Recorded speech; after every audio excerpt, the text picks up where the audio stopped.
That's Need You Tonight, INXS from 1987 in their massive album Kick. You want a McCain? Tom, INXS formed from a group of school friends in 1977, but it took the better part of a decade of slogging it out in the bars before the band broke. Now, they weren't the only ones who went through this. Groups like Midnight Oil and Men at Work had the same challenge. But when their opportunities came, these bands were ready. Our first interview is with the late lead singer Michael Hutchence. This is followed by a great conversation from very recently that you had with Andrew Farriss. It was so much fun talking to Andrew, and we did kind of dig deep into the past INXS success. In fact, one of the clips from this interview that we're about to play, I play for him and have him react, because it's odd, it's got to be odd, listening to Michael Hutchence talking about him and Andrew working together and playing it for Andrew all these years later. All right. Tom, Michael Hutchence talks about Aussies finally getting noticed. I think Australians are almost, they're saying to themselves, well, we do have it. There are people here with talent, and we can believe in ourselves, possibly. And also the awareness of Australians is making it come out of the woodwork as well from an international point of view. People in America they're saying, hey, they're saying, and they're saying there's an Australian scene there, and Australians are saying somebody's noticing us. And you and I, Christopher, have talked about how the Australian acts learned their craft the hard way, touring through the massive country that is Australia. Very much like people do in our country. Absolutely. Yeah. Hutchence also tells the story of Too Many Farrisses. Andrew didn't get credit on the sleeve of this LP. How come? That's weird. He wasn't a happy man. Andrew Farriss. Well, it sort of suits Andrew because he's probably the recluse of the band and the most unknown in Australia, and hiding behind the keyboard. Hiding behind the keyboard. But the ironic part is that he and I are the major songwriters, and he got left. So everybody, Andrew Farriss is the main man. How did that happen? I don't know. Probably too many Farrisses. They didn't believe there were three in the band. I was saying when they were printing it. Great clip, and like I said, we'll hear from Andrew himself in a few minutes from an interview I did with him just a few days ago. Here, Michael Hutchence talks about the struggle of not being cliched. I never have. This is the first time I've been able to put pen to paper and come to terms with, as they say, as you call them, love songs.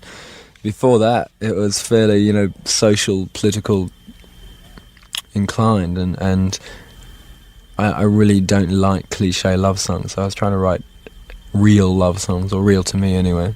I was happy that I could get it out because it gets sort of, and it's a pretty queasy thing to try and put emotions down to paper without, sounding like "Hey Baby."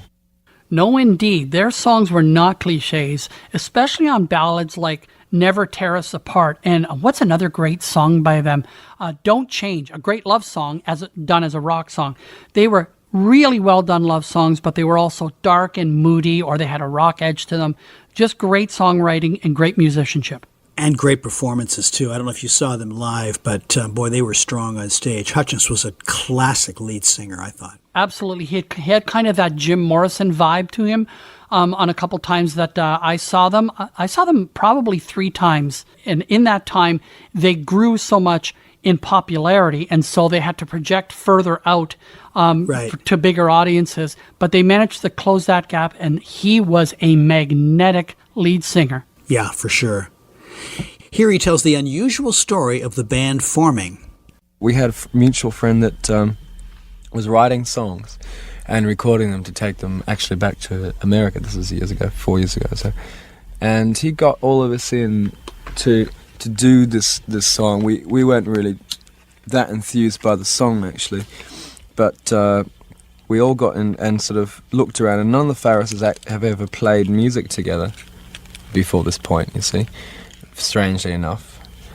And we all got together, did this track, and he said, okay, thanks a lot, and we kept going and sort of kept going through the night, and really enjoyed the way our music, the way all the musicians played together. I'm standing here on the ground. The sky above won't fall down. That's INXS from 1982, one of the best songs, Don't Change.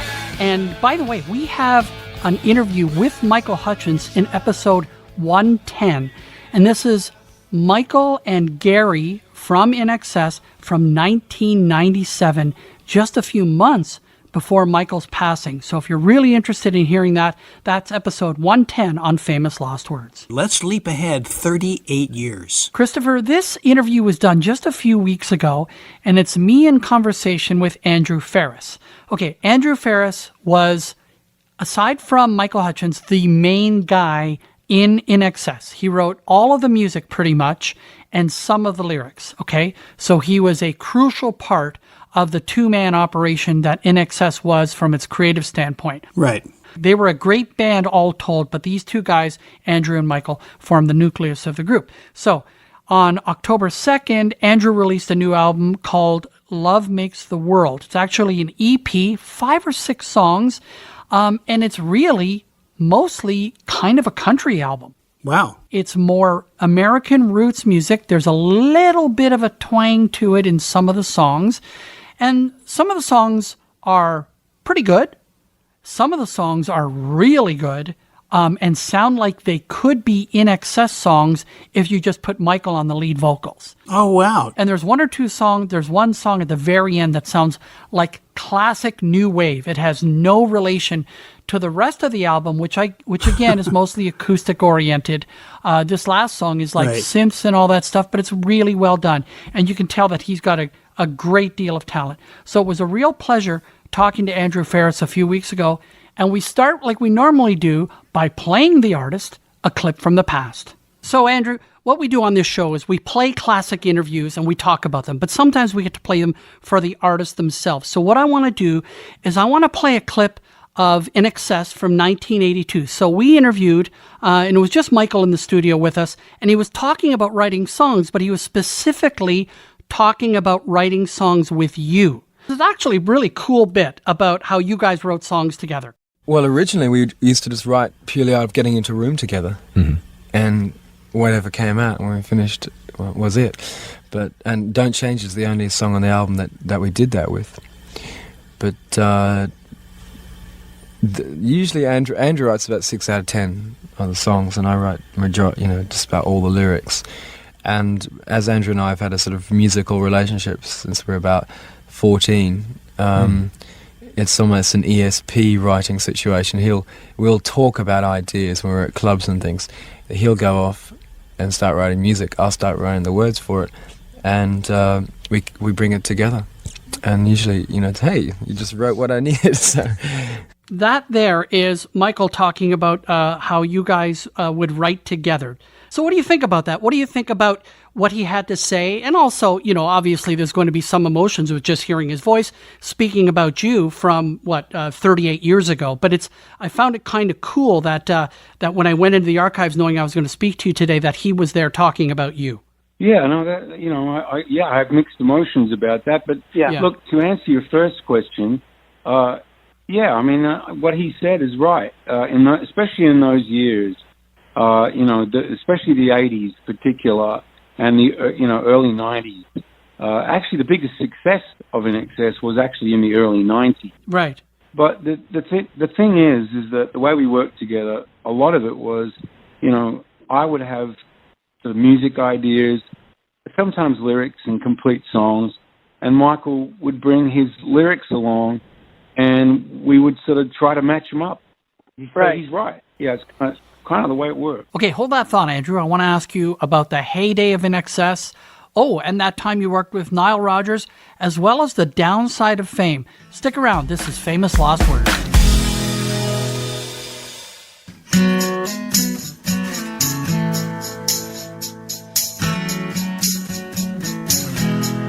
Welcome back to Famous Lost Words. I'm Christopher Ward with Tom Jokic. Still to come, it's TJ versus the VJ. Yeah. As Tom and I go toe-to-toe, testing each other's musical knowledge, I know I'm going to lose, but that's okay. That's the voice of a very competitive man. Just so you're clear here. That's right. Plus a brand new interview with Kathy Valentine of the Go-Go's. Now back to Tom's recent conversation with Andrew Farriss of INXS. So, Andrew, let's talk about that heyday. Like, to me, the song that changed everything for INXS was either The One Thing or Original Sin. And what I mean by that is kind of the consciousness of the rest of the planet catching up to what Australia already knew, that INXS was a great band. And I think maybe, perhaps, and this is just me talking, but Original Sin perhaps more so was a turning point because it captured the sound that would make you guys really famous. Can you tell me about that song and what it was like to record that? I love Original Sin. That was awesome. But the previous song, the one thing that you mentioned, and the one before that, or it was either after or before that, was Don't Change. I know when Bruce Springsteen came out to Australia, he played that here in Australia live. I couldn't believe it. Yeah. Anyway, with Original Sin, that song, its beginnings were I had already had the riffs and the demo, pretty much the music tracked on my little 8-track tape recorder with the the groove and pretty much the arrangement of the music. And I played it to Michael. He loved it. Well, would you believe we were playing? I think it might have been. I could be wrong, but it was somewhere, maybe Vancouver, maybe, but I know it was Canada. Nile Rodgers came backstage.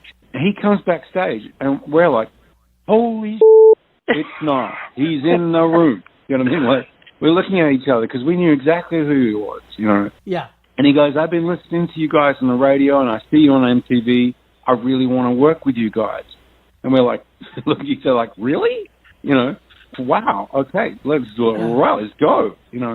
So he said, get your best song together, and I'll meet you back in New York City. So we went down to Florida, and along the way, I think Michael penned a lyric for Original Sin. He was watching kids playing in a schoolyard, and he said, that's the lyric. And so then, because little kids, well, I don't know, they're more observers than judges, kids are great at observing things.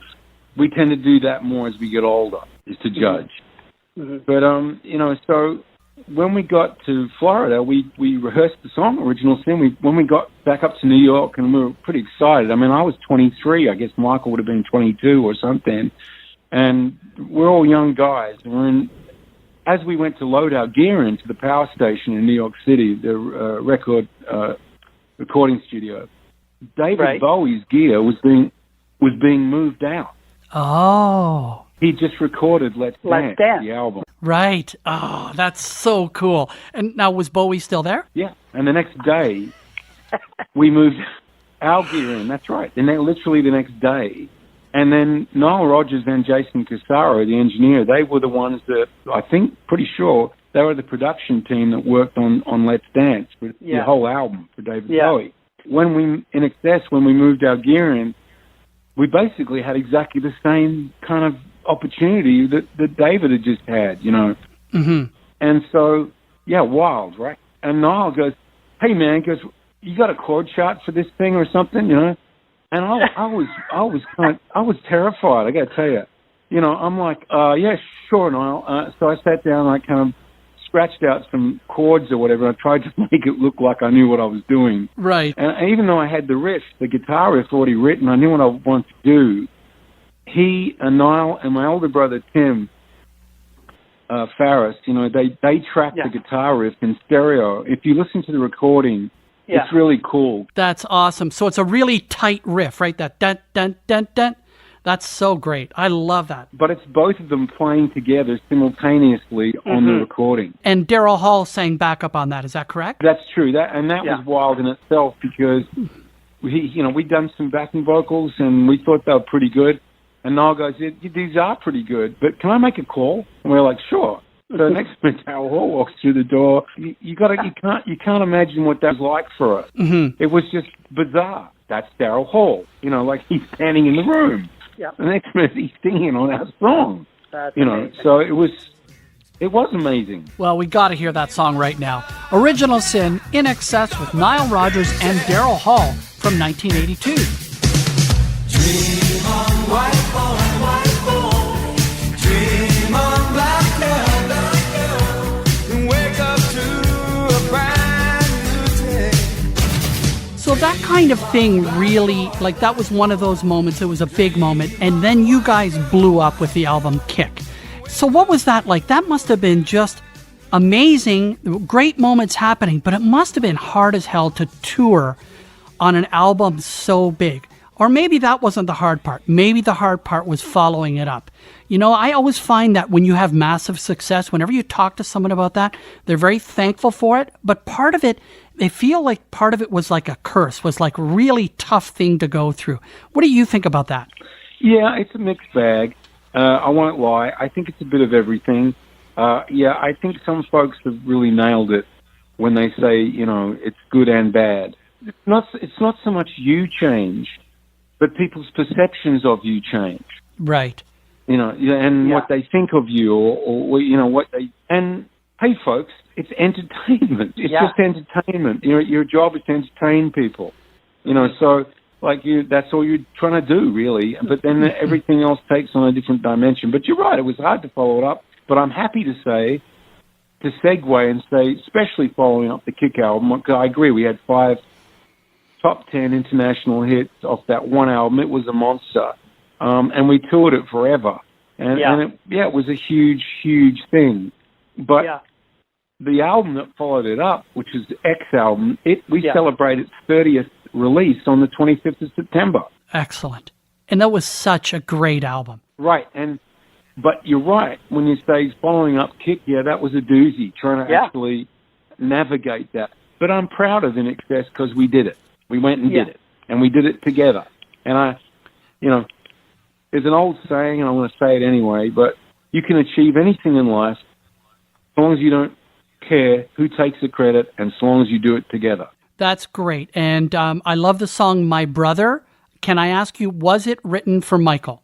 I co-wrote the song with John Stevens, who's an awesome singer and a great songwriter and a friend of mine. He lost a family member who's very close to him. And of course, with Michael's passing, I lost a great friend and my songwriting partner at that point in my life. And it's really a song about losing men in your life, or boys, or, and males. The male of our human species aren't necessarily very good about talking about loss. Women are much better at it than men, I think. But anyway. Thanks very much, Andrew Farriss. The new EP is called Love Makes the World, and the new single is called All the Stars Are Mine, and it's just tremendous. So much more I could talk to you about, but thank you very much for calling us and talking to us on Famous Last Words. It's been really good talking to you, Tom. Look, if folks are interested in checking out what I'm doing right now, please head to my website and Facebook, andrewfarriss.com. All right, take care. Bye-bye. All right, Tom, take care now. That's Andrew Farriss of INXS reflecting on the heyday of that band and what he's up to now.